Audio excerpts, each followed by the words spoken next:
So this is the first lecture that gives you a review for microeconomics, right? And so in this part, we are going to look at a set of principles for understanding the economics of how individuals make choices. So those are fundamental principles, right? And here, so this individual essentially like you can think about economic agent, or you and me, or any typical households, right? But certainly here we just have an assumption. People just make the right or the rational decision. Okay, we will get there later. And then, so for this lecture, we also look at production possibility frontiers. Okay? So these production possibility frontiers is going to be very useful to also understand some important questions like economic growth. We are going to see later, right? And so we're going to learn opportunity cost. And so this is going to be useful for us to understand later chapters, say, for example, the benefit of trade or the specialization compared to advantage, so on and so forth, right? So this lecture is going to be split by two. So like today, so we are going to finish the first half, and then the next class we're going to finish the second half, right? And we'll also have like short video to show you, but so we will hold on toward the end of the class, right? So first, choice. Right? Choice is at heart or in the center of economics. So we must make choice every day, any moment of time, right? And like this background picture shows, right? So these two gentlemen, they must choose their side. Should I openly support mask wearing or not, right? So you may have your opinion and you may disagree with this political discussion, right? But that's fine. So here, so let's just focus on pure economics, right? I show you this picture doesn't mean I support one or the other, right? So there's no political stand here. So here I only shows you, so economics is everywhere, right? So now just think about why they must choose. Okay. So to understand that, let's just go to the next slide. We have to make choices. It's because resources are scarce. Now go back to the previous slide to answer the question why they must make choice. Here the choice is very simple. I wear mask or I support masking in the public or not, right? So President Trump, he may openly support not wearing mask or support is your freedom. President Biden, so he may support, so we should wear a mask in public and even mandate masking, right? So that's their choice. Now, why they must face a choice, or in our language of economics, what resources are scarce in this context? Right here, so we have seen this, right? So resources, okay, and it's scarce. But in the next slide, I'm going to show you what is resource and what's scarce. But for now, let's just identify what are the resources and why they are scarce in this particular example. The answer is, so here, the attention unlimited. That's a resource. So attention from your voter is your resources.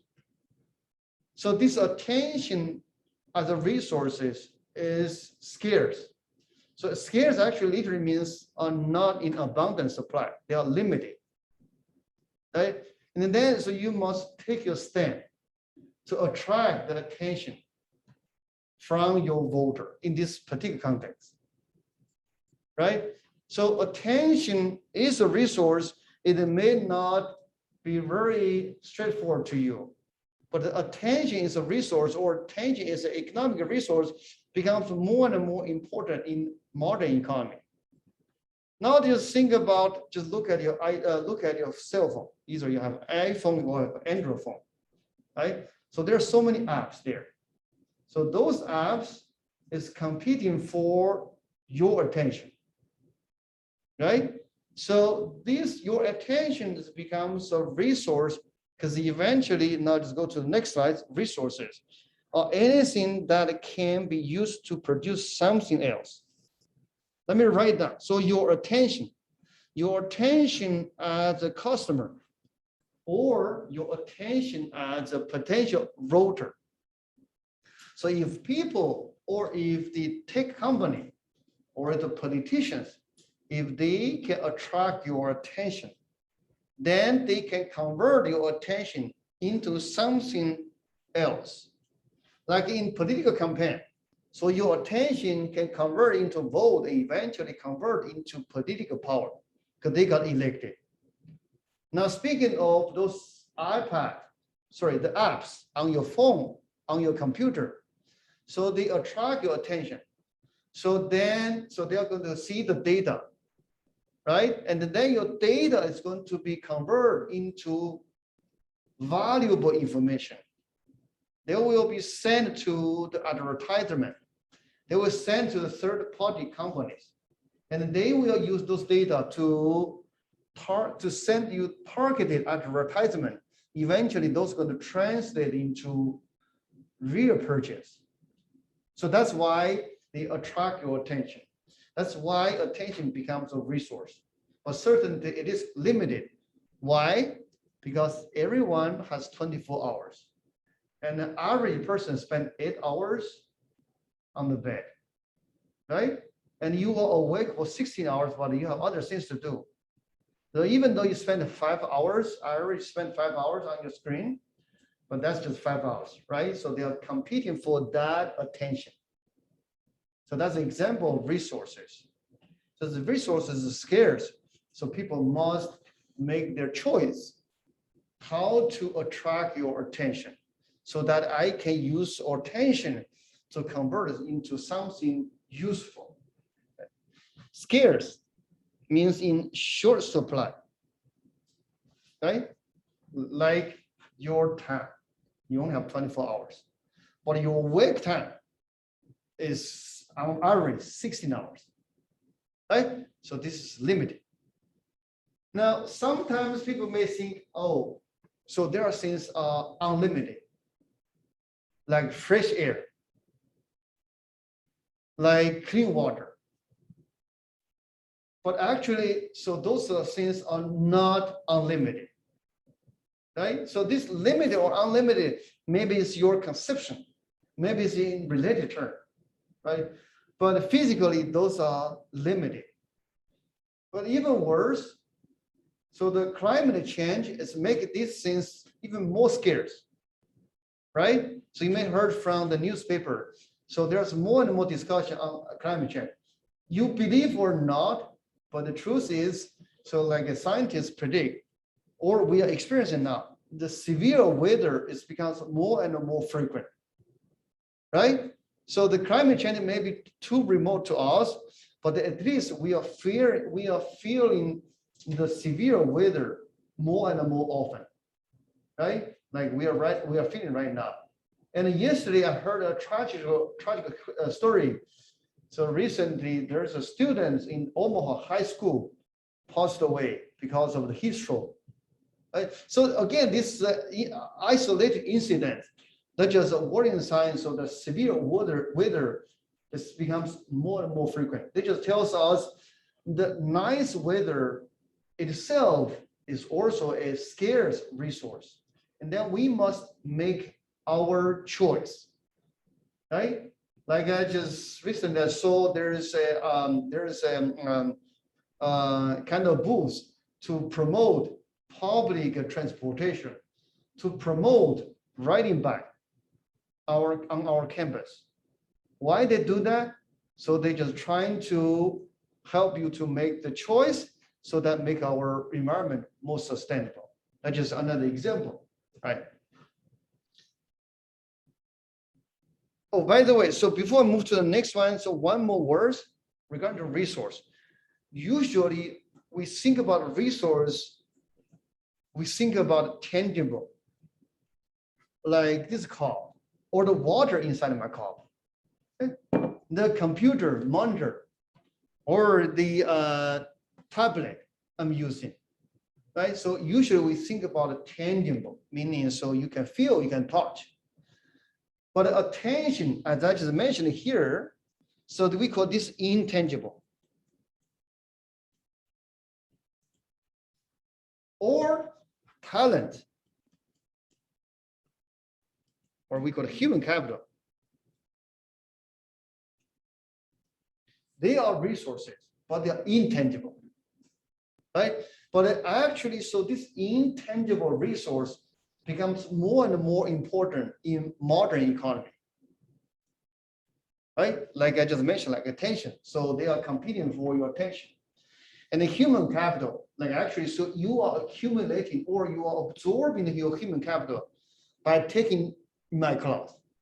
So those we cannot feel, we cannot touch, but it's literally there. With the human capital, so you are better educated, you are more skilled, you are knowledgeable, so that you becomes a better worker, right? So that's very important because usually, so we forgot about the intangible, but intangible becomes more and more important, plays a bigger role in our economy, right? Principle number 2, true cost of something is its opportunity cost, right? So opportunity cost is what you must give up in order to get something, right? Like these background pictures. So Mark Zuckerberg understand the opportunity cost of dropping out of Harvard. Or in other words, so what is the opportunity cost of he to stay in Harvard?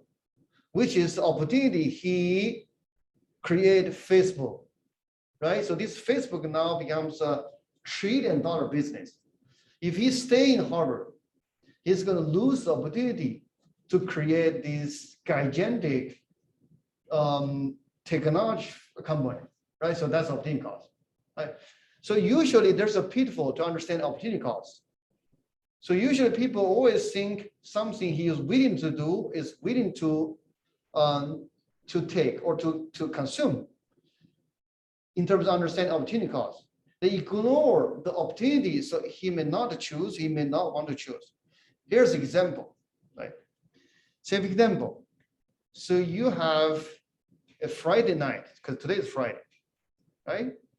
And the Friday night, so if you spend your Friday night to hang out with your friend, and then you are paying the opportunity cost, right? Because you decide to hang out. Like say, you're gonna go to a bar, go to watch a movie, and then you give up something. And then usually people say, okay, so if I don't hang out with my friend, I may just lay on my bed, watch TV, nothing else. And then someone may argue, okay, so that's my opportunity cost very low, because otherwise I just doing nothing. But is that correct? The answer is negative.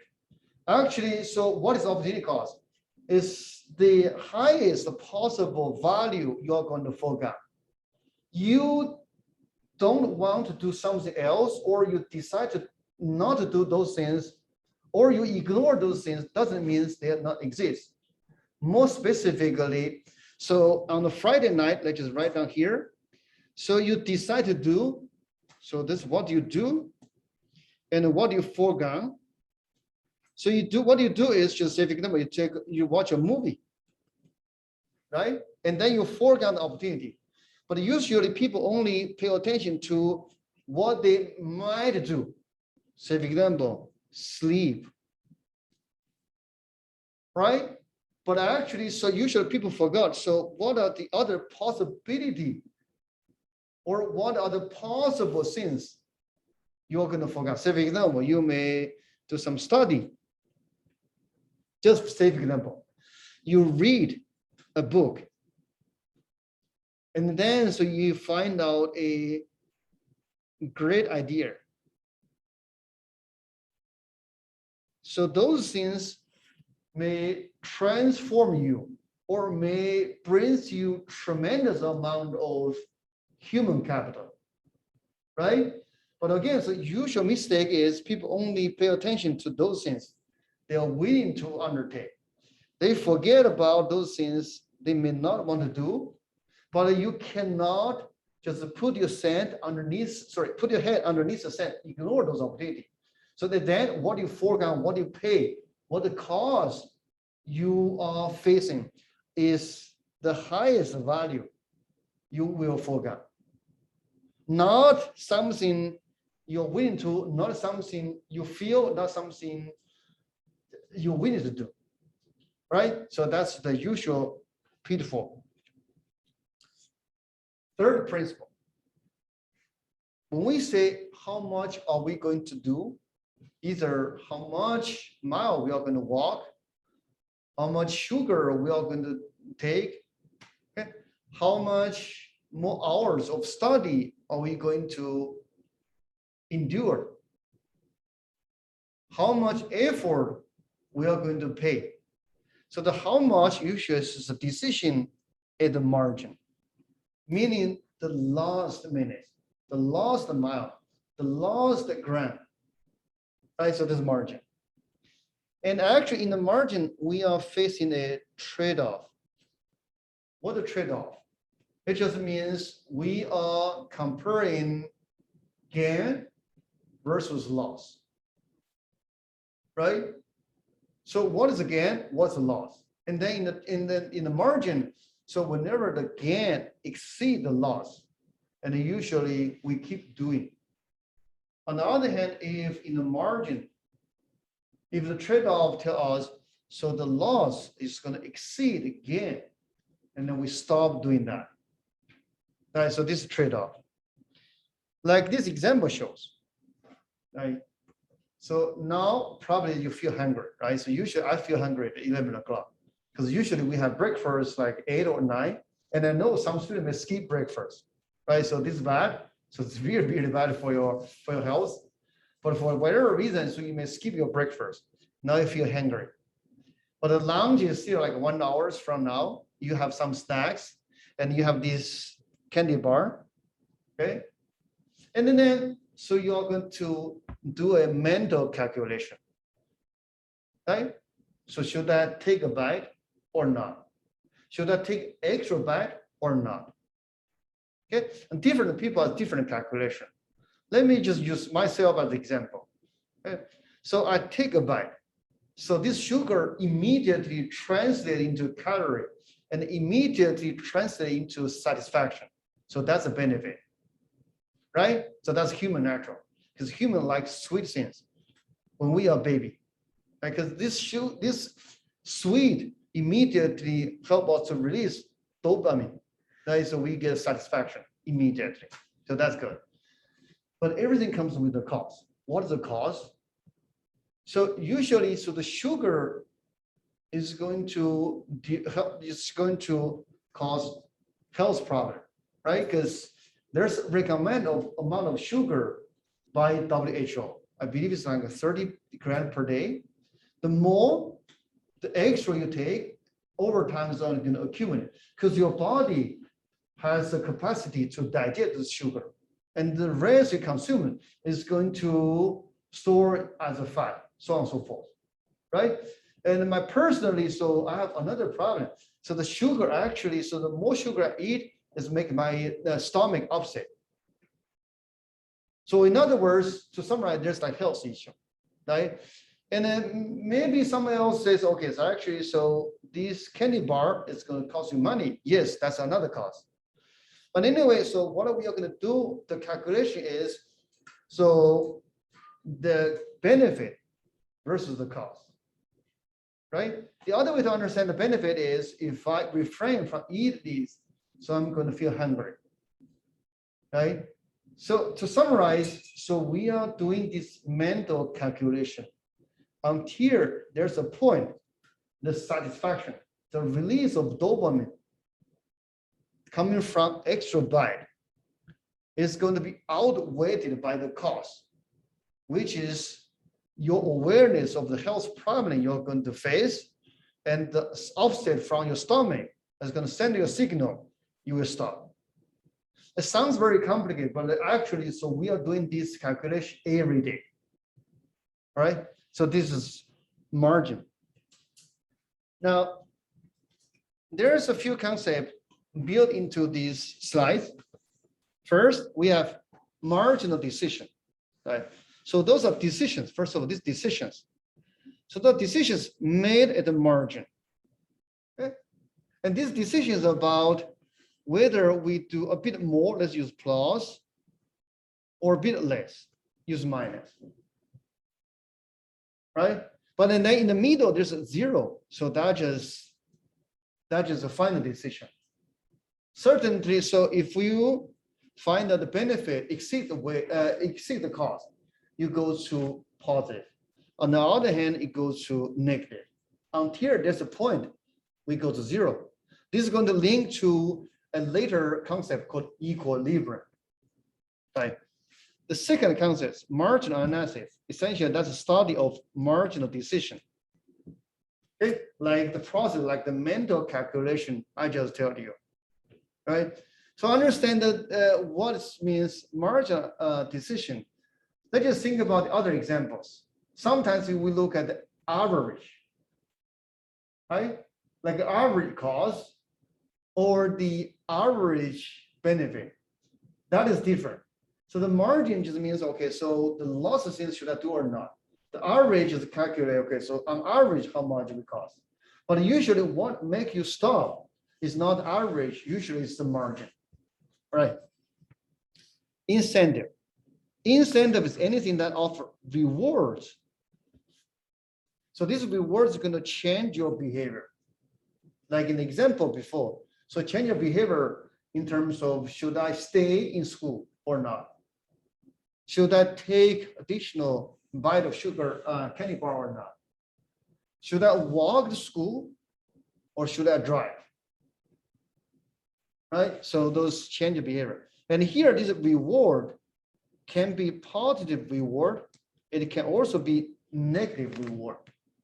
Usually, positive reward you can think about in reality. This is like a bonus, like carrots. Okay, and negative rewards you can think about this some punishment, okay? Or we call it sticks. Right? So there are positive and a negative, but both is designed to change your behavior. And you may wonder, okay, why whoever created this incentive want to change my behavior? So they have their goal. Say for example, your parents, right? So your parents give you incentive to come to school. They want you to have better education because they cares about your future. They love you, right? And then to think about the government. So why they offer people the unemployment benefit last year, like, or extend the unemployment benefit last year. So they want everyone to stay at home as possible as they can, right? And so why they want to do that? Because the government wants to slow down the spread of disease or the virus, right? And you can ask the question further, why they cares about that? Because they do not want to see more innocent people die. Right? So the government has their objective, but at the end to achieve their objective, so they offer some incentive, either as a government or as a parent or as a teacher. So everyone has their own objective. Now, final example, the business, right? So they want to make profit, right? Extreme example, like in 60s or 70s. So they have advertisement says the beverage is good, right? I forgot which one. It's either Coca-Cola or something. They just have some advertisement encourage you to take those things, right? So they just on purpose hide the health problem it can potentially brings to you, but only just show you the good things about the profit. Why they do that is because they want to bring profit. Now, we move to 2020. So they start to change their advertisement.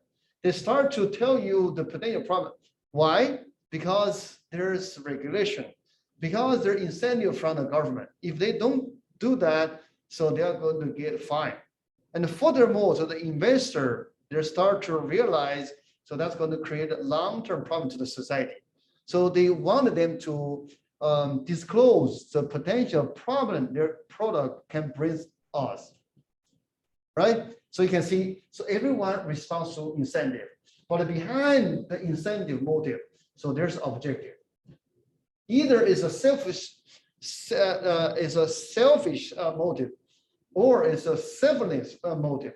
Whatever, there is an objective behind the incentive, right? Now just say one example, first example, our case study, right? So we are in the middle of pandemic still, right? And pretty much everywhere in the country. So the government or the policymaker, they face a choice or face a dilemma. Should I impose a mandate on face masking or not, right? And then, so they always has a discussion. And I encourage you to take 1 or 2 minutes for yourself to write down why you support and why you're against. And then you find out, so economics everywhere, like in this case, so usually, so they are going to weight which one dominates, right? And actually, so that's what we observe during the past 1 or 2 years. Sometimes they impose, sometimes they release. But certainly this is because what? At some point, the benefit outweigh the loss, and at some other point, the cost is too high. So that's why they change their mind. But certainly this causes a lot of confusion, right? Principle number 4.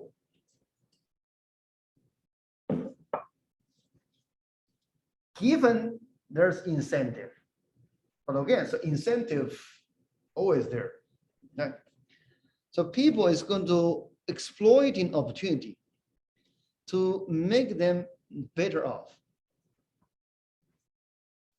A very, very crude way to understand this principle 4, it says everybody is behave on their best interest. Not only individual, also business, even government, you can think about its agent. So everyone is behave on their best interest, right? So that is the fundamental principle of modern market economy, right? But certainly, so you find some case on the surface looks like they are not behave on their best interest. Think about some charities, think about some donation, right? But if we do a careful analysis, okay, and you can find out still inside their economics, still they are doing the best of their interest. But certainly there's something go beyond the pure economics, like a moral issue, right? Like social responsibility, okay? So if we just leave that aside, and then so you can see inside, so the fundamental economic principle is still there. So everyone is just doing something on their best interest. That actually is guiding towards to equilibrium, as we are going to see later. And also, so this principle actually is a fundamental force working behind the invisible hands, right? Example, restaurant business. There's a difference between United States and in Europe. So in US, so most restaurant so has option of tips, but this is not common in Europe, right? So if you, in the future, if you travel to Europe, just keep that in mind. And in some extreme case, if you leave some tips, they feel this is an insultation. Okay, that's different from US. Now, in terms of economics, I believe this also like this is not coming in Asia as well. Right? Right. So now think about economics. Where we'll experience more attentive waiters in US or in a country that tips is not a custom. The answer is pretty obvious, right? So in US, the waiter or waitress, they will pay more attention to your request or your order, right? Why? Because there's an incentive there. If I show my respect, or if I serve you well, you will leave me some tips. And I count on those tips to buy bread for myself later. Right? So there's incentive. But certainly there are other things play a role, right? So in Europe or in Asia, so those waiters or waitresses, they are professionally trained, right? So they have their work ethics, they have their tradition. But those things essentially is also a type of incentive, right? If they don't serve their customer well, so they are going to lose their reputation, right? Or they are being punished by their peers. People is going to look down at them, right? So that's also an incentive. Okay. Now let's look at another example. Okay. So in this example, what happened is in Pennsylvania. Okay. So there's a juvenile prison. So they offer judges some bribes or like great money so that they send more young people, in some cases innocent people, to their jail. Right? In the extreme case, there was a teen. She was jailed for a Facebook page that was critical of her high school principal. Now think about what caused this bad situation. Use the principle we just learned. So essentially, people respond to incentive. Right here, there are two players or two critical things. One is whoever owns the prison. The other is those judges. Right? Let's start with the prisoner owners, because that just helps us understand what's going on. Right? So it's different from state to state and even different from country to country. And in this particular state, so some of the prison is private owned. Because think about, so it's in a crude way, just think about they just build up an apartment. This is a special apartment, right? So it's like a regulated, like a heritage civilian apartment, but not very comfortable. So this apartment is going to house those potential prisoners, right? And then their business model goes as follows. So if I'm the developer or builder, so I got a contract from the state government, and I built this facility, and then eventually, so I'm going to pay it by the inmates I receive, right? So the more inmates or more prisoners I have, more service I provide, and then the more money I'm going to receive or get reimbursed from the state or federal government. Now, clearly, so there's an incentive there, right? And then, so I'm going to respond as a developer, I'm going to respond this incentive by finding as many inmates or as many prisoners as I can, right? So this is the first part of the story. So I respond to this incentive. Now, in order to attract or in order to get more prisoners, what I'm going to do. And then the key is, because the decision is made by the judge. Now I have objective. I'm going to maximize my profit. And the way to maximize my profit is get as many prisoners as I can. And then, so what I'm going to do, I'm going to create incentive to whoever make that decision, which is the judge. Remember earlier I talked about, so incentive coming from whom? Coming from whoever has the objective function, right? So now, so as a developer, so I'm going to send incentive to the judges, right?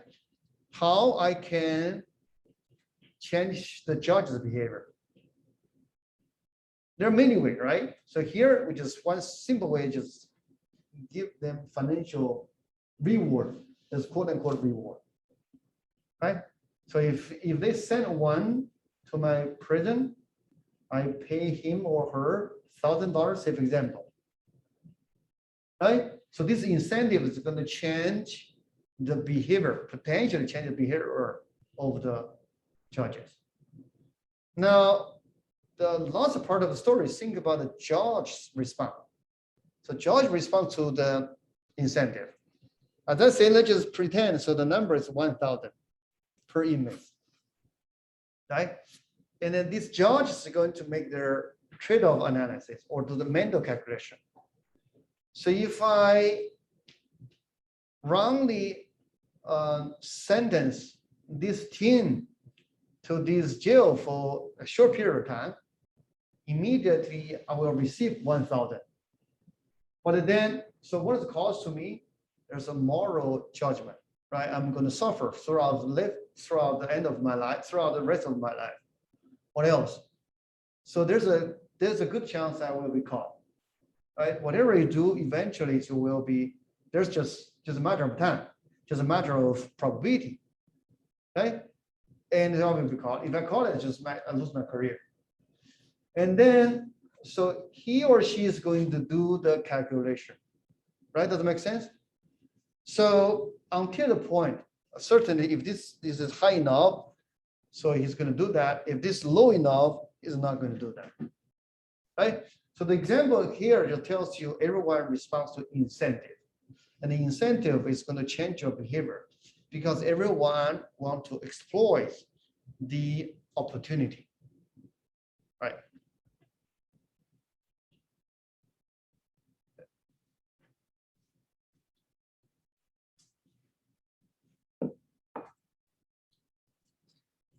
So I encourage you to think about other examples, right, to understand how people respond to incentive.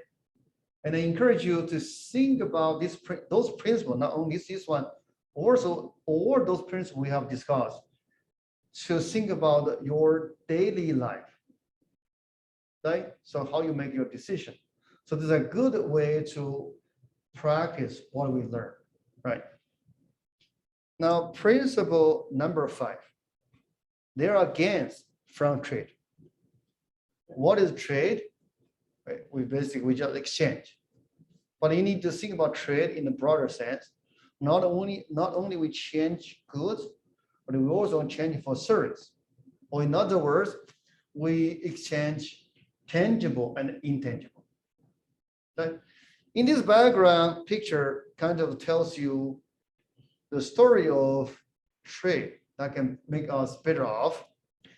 So on my right-hand side, so this probably reminds you a typical American community or a rich country. On the left-hand side, is remind you a poor country, right? It seems like so they won't never able to benefit from each other because the United States, we are doing better on pretty much everything.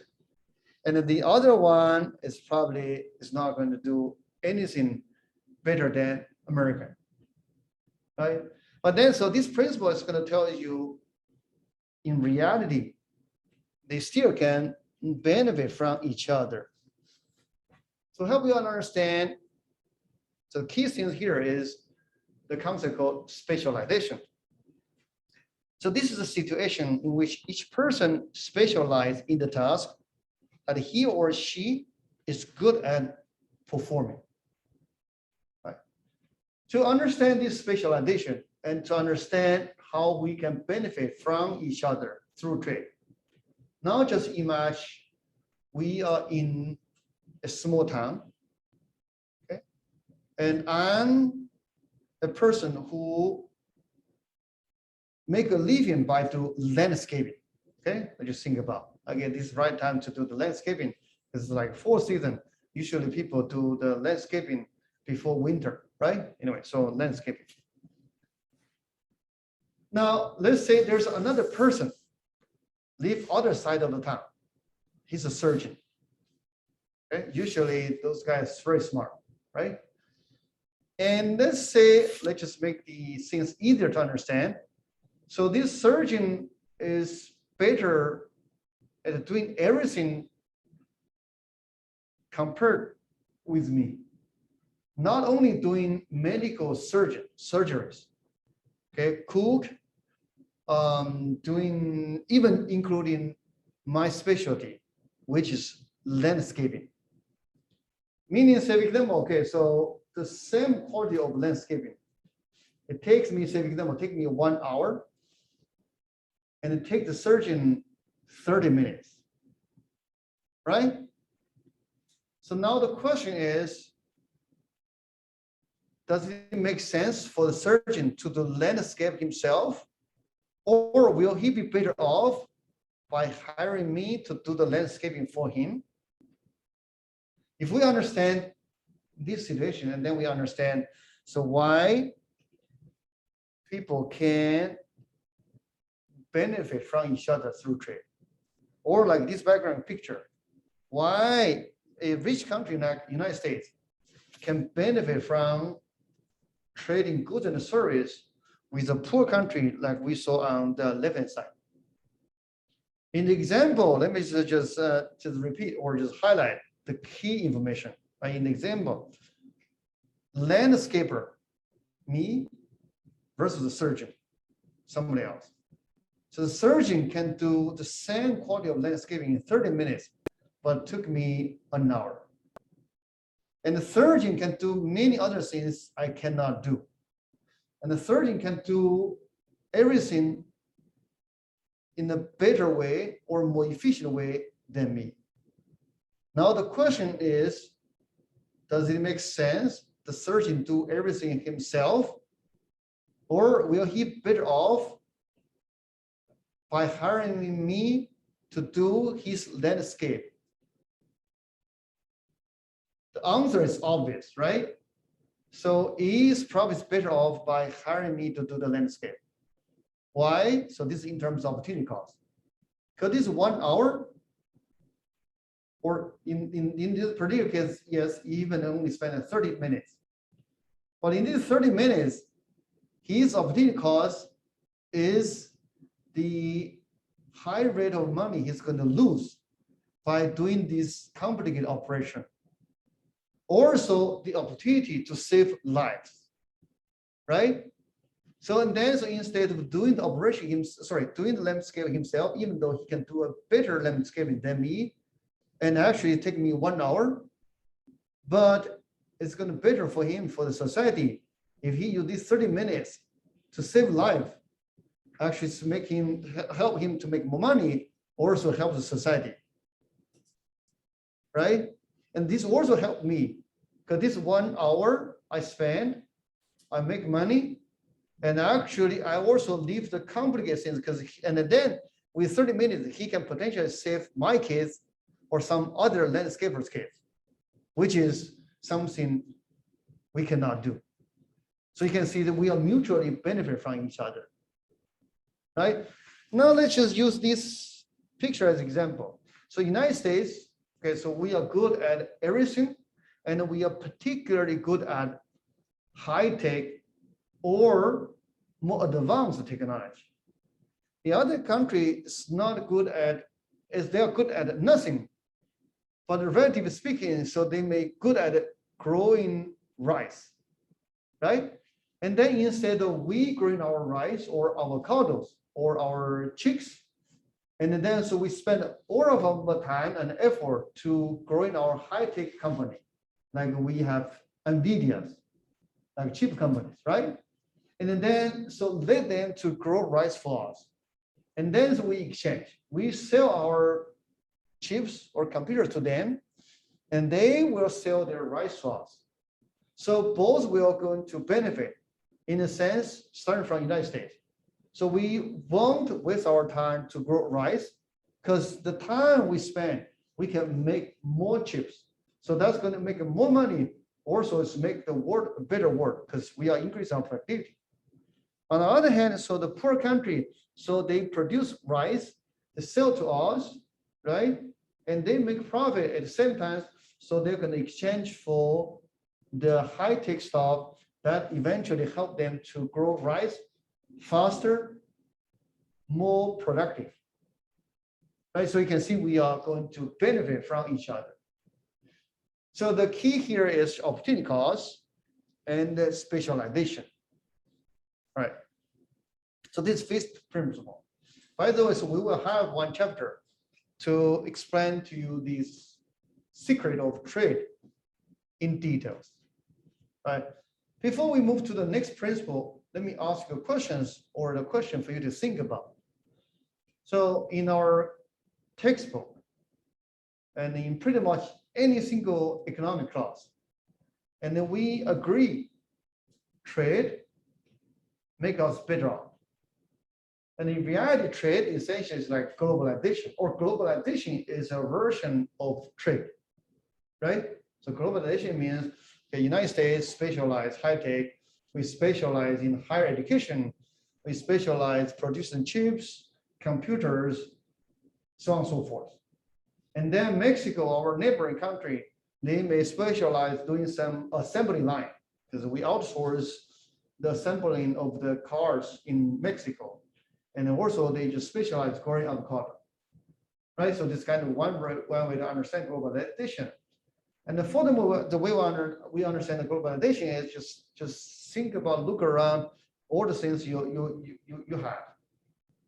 Okay? And even like any dinner you may have, you can see, so you're going to, so inside your dinner plate, there are goods produced all around the world, right? Including the rice, the flour, the pasta, the sauce, the vegetable, the spice, and the plate, so on and so forth. It's coming from all around the world. So that is a evidence of globalization, as evidence of trade.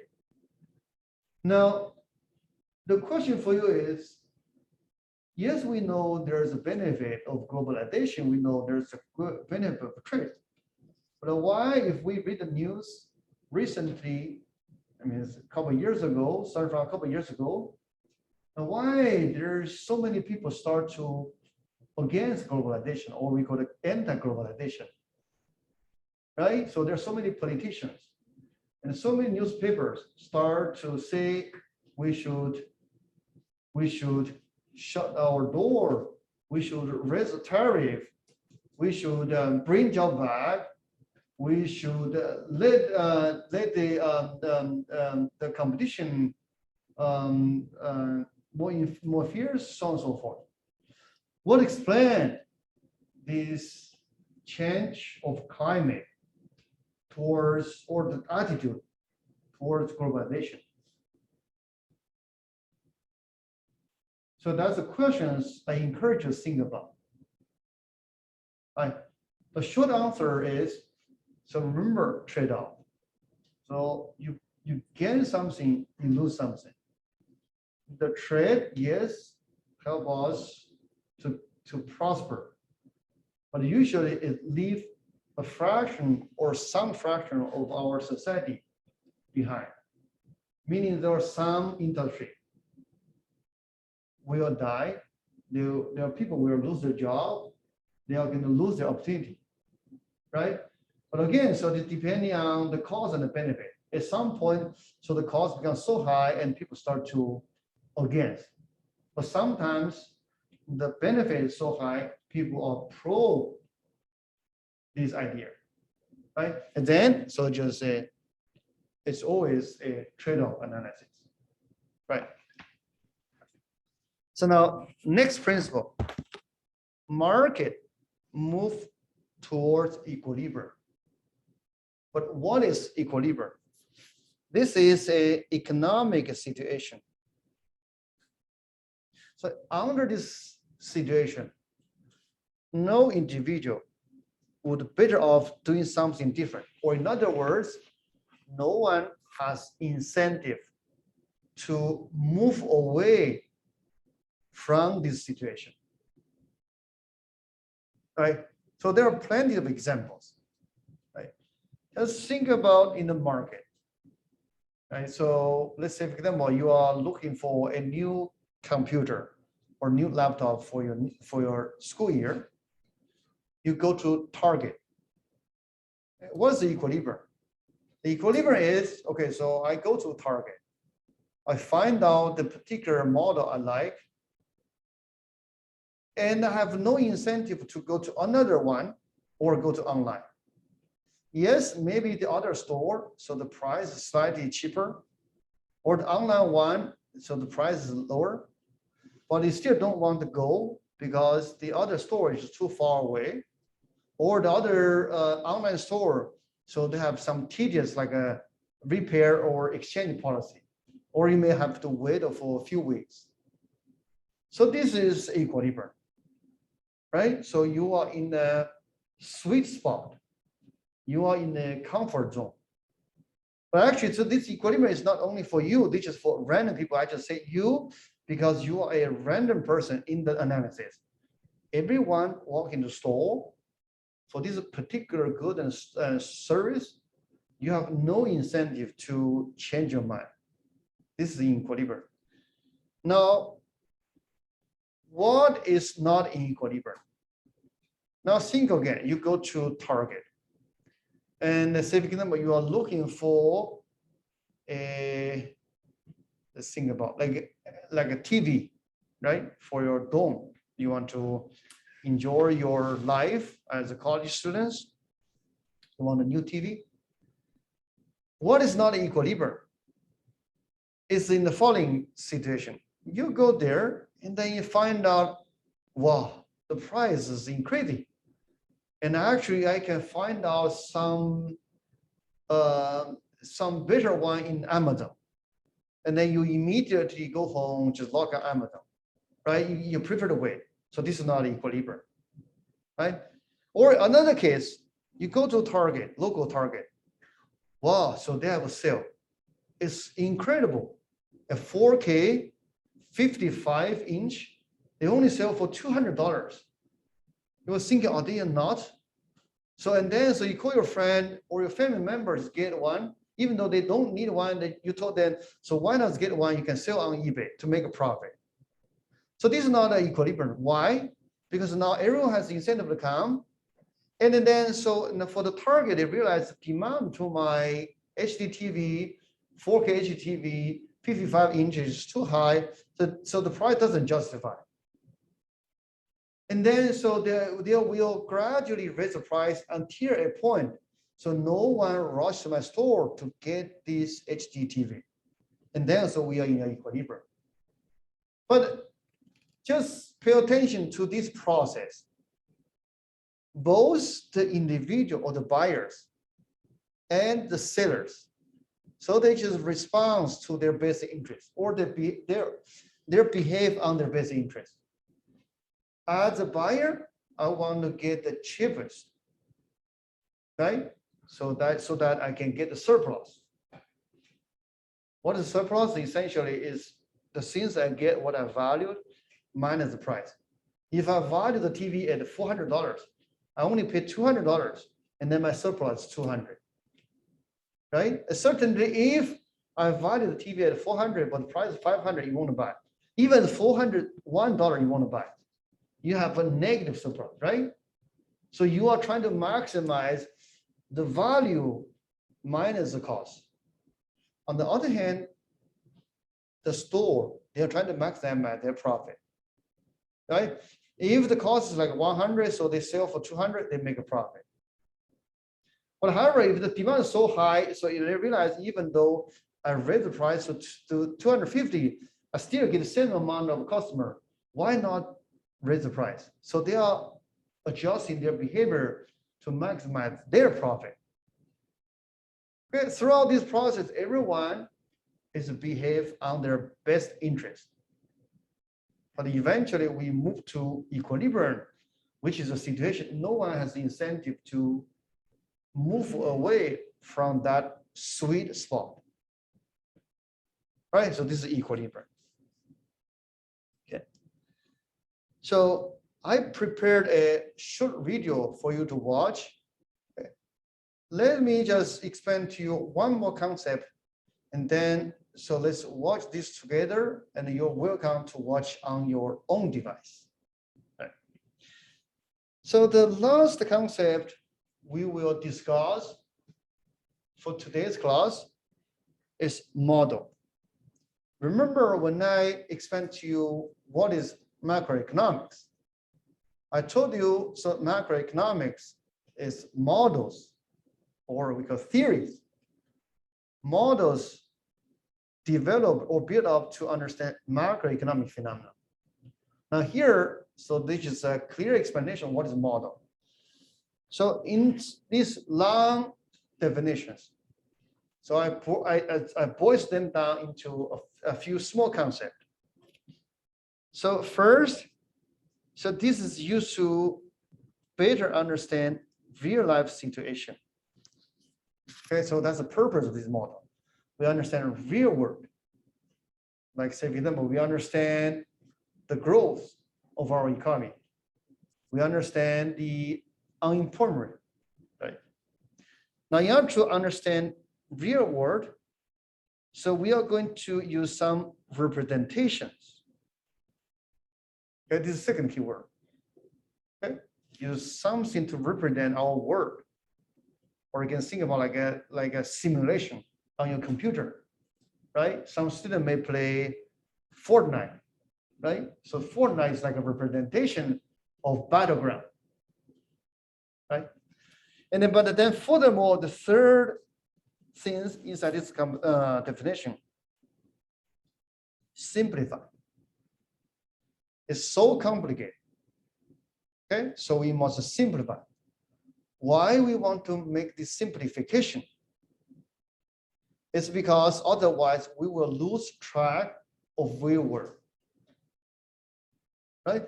And also here there's a trade-off, right? So if we don't do simplification, and then so we just make everything realistic, you think about the game, right? So if you want to add enough features to make the game realistic, yes, that's good. But then what are you going to cost, or what are you going to lose? So if there's so many features and then your computing power is limited, your computer cannot simulate so many details, right? So you will lose. Similar for our analysis. If we add too many features inside our model, yes, it represents our work in a perfect way, but we lose the tractability and we lose the sharp insight. All right, so let me use two examples to help you further understand what model means. First is this background picture. This is a map. So this map is used for us to understand our planet, to help us to navigate, to find out our way. So this is the purpose. And then this map represents the real Earth in a simplified way. First, our real world is 3D, so this is 2D. Second, so our real world is round, this is flat. And third, our real world has different landscape: ocean, mountain, valley, wet, dry, cold, hot, right? But then, so here, so basically we use different color. You can even use like two colors, white and black. Just change the darkness to tell this is ocean, this is a mountain, right? And then why we do that is so otherwise, so you're going to complete loss or you're going to exhaust your resource, which is the pen and pencil or the mental calculation. So one example. A more relevant example. So after the review, we are going to, the first thing we are going to review, to study is to measure the size of the economy, which is GDP. GDP, in a short way to understand, is the size of the economy, how much we produce in a year by a country.